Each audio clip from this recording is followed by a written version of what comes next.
Grace and peace, as I have been challenged by my incredible preaching colleague, uh, any time, anywhere, any place for delivering a sermon. And of course, because he's a magnificent preacher, that's his question. If he could deliver a sermon, right, in any time in history, anywhere in history, any place in history, where would you go? What would you preach on? To whom would you preach? And, for me, I think, I would listen to some incredible preachers in history and I would engage in conversations. But, huh, I'm not quite as assured of my preaching abilities. But if I could, I think something like Black Monday. So that October 28th of 1929 and the crash of the stock market.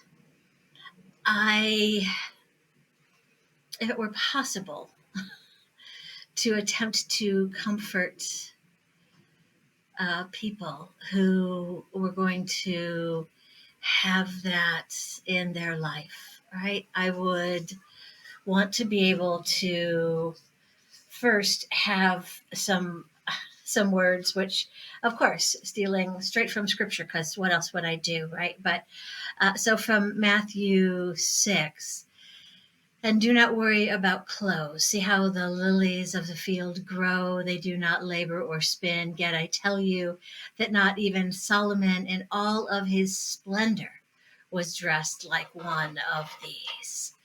But mostly that text would accompany something from 1 Corinthians 13, which, when I think back on those who certainly were affected by that time, but did not leap off buildings, that legacy that they left, of course, was that legacy of love. They were not noisy gongs or clanging cymbals, but really they were the legacy of faith, hope, and love. And yeah, so these are my grandparents and the folks who lived through 29, 28, 30, 31, 32, right? Who lived through all of that, the wars, and you know drew a line up the back of the leg because there were no stockings to be had, and who made do with whatever rations, and who saved those green stamps, right? And did all of those things because everything they did as a legacy of love. And because it's not that they didn't worry, of course they worried, but the faith that grounded them was not in the banking institutions. And it was not even in as much as they were here and serving the nation and trying to get behind any war effort. They were very aware that the flag of their faith flew higher because when they died, they went to their God. And that's where they placed any of their worries and any of their fears and any of their anxieties. They placed them on the God who could carry them and who would get them through.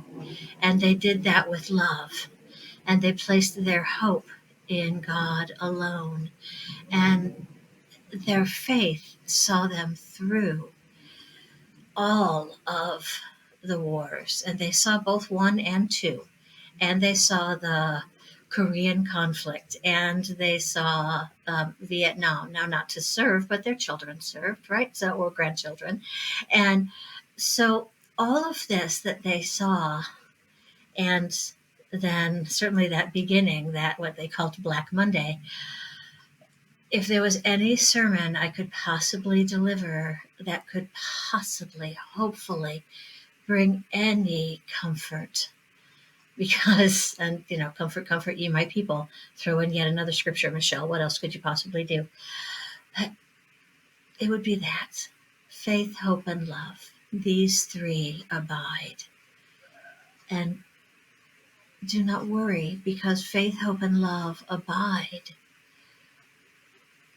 Those are the things in which we hold and know and rest. So,